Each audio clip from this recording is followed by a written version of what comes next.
Hey, so are you working your butt off to overcome your social anxiety? You're doing the exposures, you're approaching the strangers, you're pushing to get yourself out there, but for some reason your social anxiety is getting worse. How could that be? Well, I'm gonna answer that for you in this video. I'm gonna show you a much better way. Let's get into it. And before we get into this, I just wanna welcome you here if you're new. Welcome, my name is Rubin. I'm a transformational coach. This channel is dedicated to helping you develop your fearless self-expression by reducing your social anxiety, increasing your self-esteem and your feelings of self-worth. If that's something that you resonate with, hit that subscribe button and there's a bell notification beside that. Make sure you hit that so you know right when I release a new video, you can check it out right away. And I just want to start this video off by acknowledging you for taking matters into your own hands. Take a moment to just acknowledge yourself for all the work you've been doing. You've been disciplined, you've been hardworking, you're going up and talking to strangers to try to face this thing head on. You're putting yourself out there, you're throwing yourself into the work environments, and you're exposing yourself to as many people as possible so that you can overcome this social anxiety. That is courage. That is courage.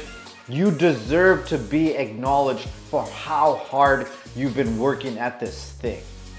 Now, at the same time here, you're probably coming to realize, if you're watching this video, you're coming to realize it's not like these other things that you've conquered in your life. School, work, getting into shape, sports, these different things that you've conquered in your life. Social anxiety, it's a different kind of beast. And you'll notice the harder that you work at it, the harder that you fight it, the harder it fights back.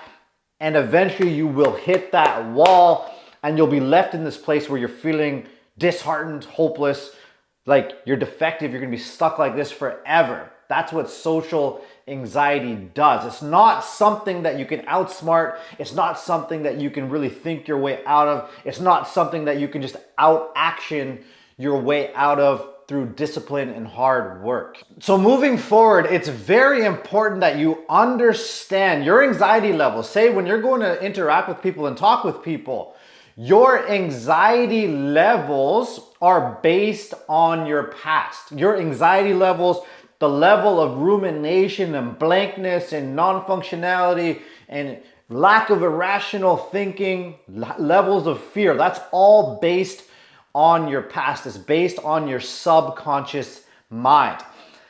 Your subconscious mind, what I want you to think about your subconscious mind as, it's a big storehouse. Think of it as this huge memory bank that contains everything you've experienced in your entire life. Think about that for a second.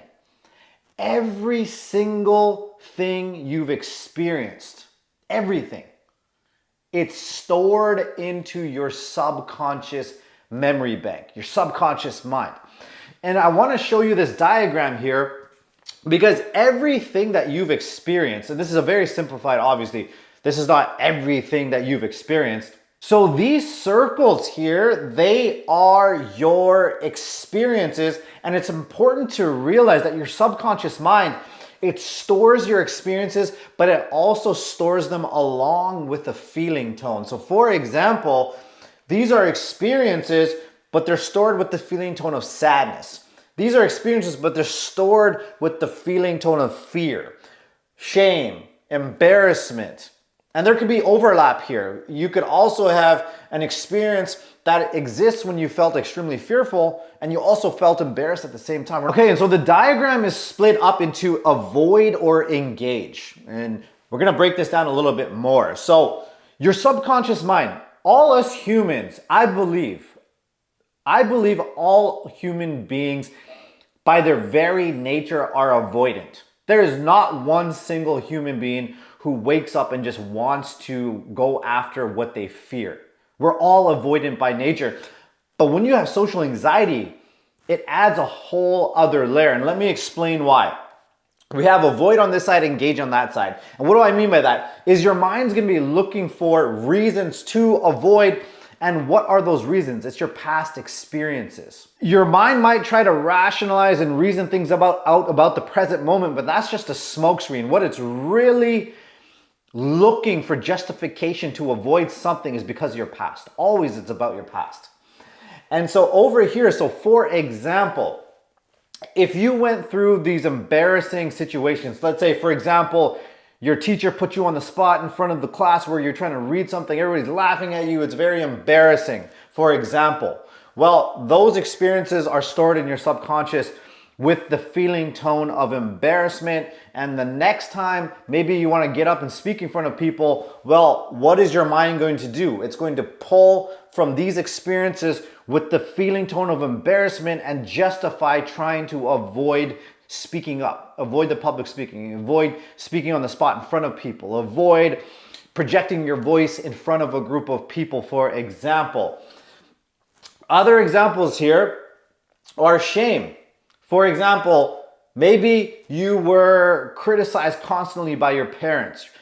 Parents are putting you down, calling you stupid, calling you dumb, comparing yourself to other people constantly. Well, that's going to result in shame. Fear, for example, could be, let's say you went through a situation that was extremely humiliating, completely humiliating. You felt less than a human. You felt like an alien. And within that situation, you felt so much fear because you felt so helpless. Or for example, you witnessed physical violence, say in your home. You witnessed physical violence that your friends went through, or maybe you went through physical violence yourself. And because of that, those experiences are stored with such a high level of fear vibrating through you. And also sadness. Sadness, for example, is maybe you went after things in your life. You went after your goals and you went after these different things. You went to start a business. You went to get career growth and get promotions, and you went to do all of these different things. Maybe you went through heartbreak. Maybe you were trying to be in a relationship. You're trying to move forward to get married one day, get engaged, all of these different things, date seriously and fall in love. And it's resulted in so much sadness. Or maybe your family of origin, it kind of fell apart. Parents went through divorce and these different things happened. These are all experiences stored with sadness in your subconscious mind on the avoidance side of things. There's also the other side where instead of, for example, instead of feeling embarrassed, maybe there was a moment where you were able to find your voice in front of the class when you were young and you actually felt proud of who you are. Instead of feeling completely ashamed of yourself, maybe you had these experiences where you were with family or friends and these different experiences where you felt like you belong. And maybe there's places where you were kind of frozen in fear because there was so much fear, it was paralyzing, but instead you were courageous, you were confident, and you have those experiences.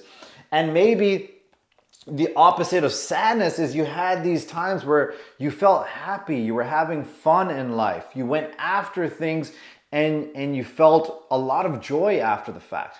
So that would be stored again with these feeling tones. Now the thing is about the negative side, these more so painful experiences, what they do is they have a lot more charge than the positive. Human beings, we are wired for a negativity bias. Our brains, it's just the way we're wired. At this point in our evolution, we are wired for survival, and because of that, we will always focus on the negative. So if you have, say, 10 things over here that are positive, one really bad experience can completely offset this positive and just make you focus on the negative. So for example, if you went through bullying, you went through some traumatic experiences, your mind will be preoccupied by these painful experiences despite what's going on over here or what you've experienced over here in your lifetime.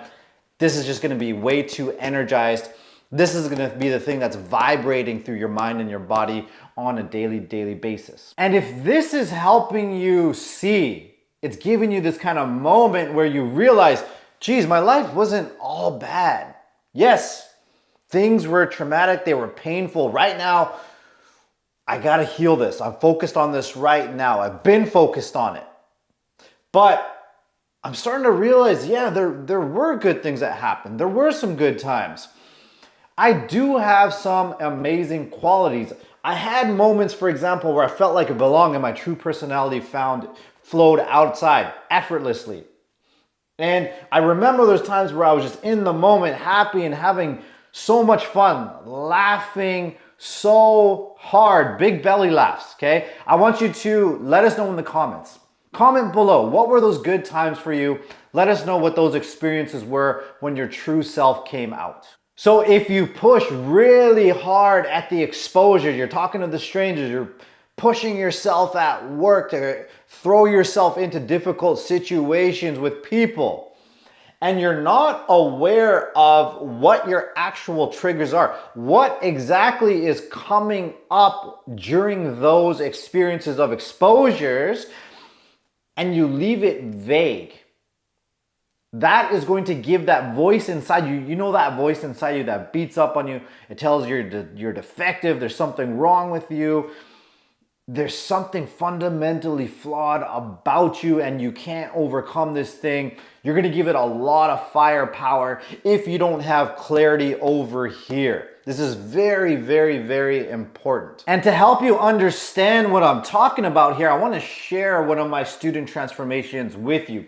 So we had one of our students who was in a place where he thought that being shy, introverted was just his natural personality. Why? Because remember, like we talked about, this side of things, reasons to engage into conversation, they were covered up. They weren't energized. The negative was energized. And because of that, he was comparing himself to a friend of his. He's like, you know, I got this friend. He just, when we're out, we're going into shops and different things like that. He's just engaging with the customer service people. He's got this really extroverted, confident personality. And I'm just not like that. That was his conclusion about himself. Why? It's not because it's truly who he was. It's because this inventory over here in the subconscious mind was the thing that's energized. So initially, what we did is I remember the first piece of work that he was working on was, hey, I was in a bar, I was trying to do some karaoke, and this gentleman came and sat down at our table and he was just trying to talk to us and have a good time. And I was just really withdrawn. I couldn't get into the conversation. And what happened is we looked at, okay, what was coming up? So he had a strong fear of authority figures. So for example, authority figures, he felt so much shame and fear around them because he was constantly being shamed by mom, being shamed by grandma. And whenever he was around, they also had volatile anger. So whenever he was around an authority figure, he would go into this frozen state. But he didn't know that. All he thought was like, hey, I just can't get into the conversation. I just can't express myself like my friend over here. But do you see the vagueness? You see how much firepower he's giving that voice? That is just the way he is. And we took a look at why that was coming up. Why? Because it's the way he grew up. Authority figures were volatile. They weren't safe. They were dangerous. They were emotionally abusive, physically abusive. And when he got clarity on that, then he started to see, oh, okay, it's not just the way I am, it's just what I was dealing with back then, which is coming up now. Because then I asked him, the gentleman that came and sat with you guys, was he older? And he goes, oh yeah, he was older. He was an older guy. Yes, I would perceive him as a grown-up, and I'm typically terrified around grown-ups. So then when he realized that his system was actually getting activated by elders, he could navigate those situations more consciously. So he would guard himself a little bit more for the time being until he was ready and feeling safe and comfortable around authority figures. And then all of a sudden he could be more present, for example, in his work meetings. So what does that lead to? Is it leads to an experience where he feels actually courageous or feels like he belongs. So you add in another experience over here. And what the most important thing is though, is remember, if you add an experience where you feel more ashamed. So for example, when he didn't know that person that came sat down at the bar, it was because he's an authority figure and he started to blame himself. Well, that leads to more shame. And when you add to this side, remember, this side is way more powerful, and it leads to that voice that's gonna beat up on you and convince you that you're defective, but you're not defective. It's like you take one step forward, but if you have an experience over here, you're doing these exposures and you have a bad experience over here, it's like 2 steps back. Okay, so the first step is just building that awareness. It's not just random strangers, it's authority figures, elders. When you're in a work meeting, you're aware. It's not the whole work meeting and I don't belong in this work meeting as a whole. No, it's just that authority figure over there that has the same energy as the elders that I grew up with. And so what does that allow him to do? It allows him to be more present, for example, in the work meeting. And he's able to be in the work meeting and he's starting to get a glimpse of how present he could be, but he still can't engage and he's still feeling a little bit in his head. So then what happens is we take a look. Okay, well, where is that coming from? Well, it's the fear. It's the fear that's running through me because when I was a child and I saw the domestic abuse between my parents, I learned to dissociate. So I'm in the work meeting and I can be there and a little bit comfortable. At some point, I just start to feel like I'm just checked out and in my head. Well, we have to start looking at, for example, take it out of the vagueness, take it into the very specific experiences within his subconscious mind that he needs to heal, which is the experiences where he felt overwhelming fear. And he had to check out of his body. He had to dissociate and disconnect from his body as a coping mechanism for witnessing and being in that volatile and angry and physically abusive home. So when he stops dissociating and he becomes even more present, well, think about that. He can be even, for example, he can just be proud of himself. Look how far I've come. Now I can be in this work meeting. I can be present. Jeez, this is an incredible experience. Proud, maybe he feels like he belongs. Maybe he's feeling a lot more courage to face things and he's feeling more confident. And then what was next was that fearless expression, engaging in the conversation, initiating the conversations, being fully engaged and an active participant. So what we had to do there was go back and really look at where all the sadness was coming from. The fact that he wasn't really ever made to feel worthy as a kid. He wasn't like the other kids that had the present parents and they were encouraging and they could just be kids and focus on goofing around and having fun like they're supposed to do. So when he was able to really feel through and grieve all the sadness and the things that he had to experience, and essentially he had to grieve the loss that he never had that childhood like the other kids had. But when he was able to do that, then all of a sudden he started to realize there were times where I was happy. There were times there where I was having so much fun. And what's important about that is he came to the realization again, it's not just the personality and the way I am. I actually did have moments where my true personality came out. I did have moments where that conversational side to me came out. And now that he's in touch with this, now that he knows that quality exists within him, then it's time to add in the exposures. Then I recommended, okay, now that you're in touch with this, I want you to really focus on increasing the level of conversations that you have a week so that you can really cultivate this side to you. And also another really important thing is that he's aware that if something comes up, he's really aware of what's going on over here. So when something does come up, let's say he does get triggered, he's not going to give that voice all that firepower to beat up on him and tell him that there's something wrong with him and that he's defective, because he's very aware over here. It's no longer so vague. He's aware what his triggers are and he can work on them as they come up while cultivating his true confidence inside. Okay, so I hope that's helpful for you, because if you've been pushing on those exposures, Yes, you can push the exposures, but just know that if this comes up and you're not aware of what's coming up and that voice starts to beat up on you, just remember it's one step forward and two steps back. So instead, you may want to shift your focus and get absolute clarity here on what your triggers are. Work on those specifically so that the level of anxiety, remember, your anxiety, the levels of anxiety, the level of rumination in your mind, the blanking out and the dissociation, that's all according to your past.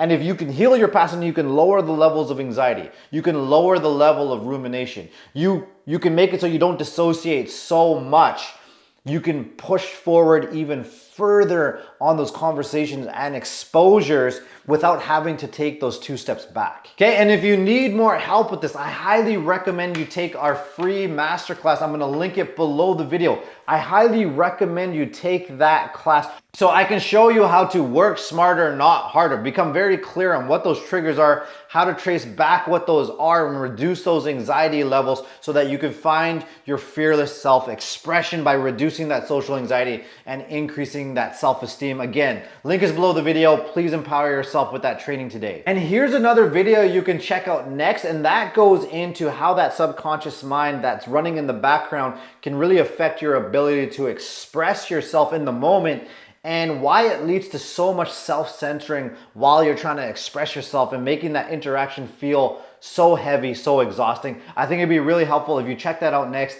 And if you found the video helpful, please like and subscribe. Thank you for staying with me until the end. Keep it real out there, and I'll see you soon.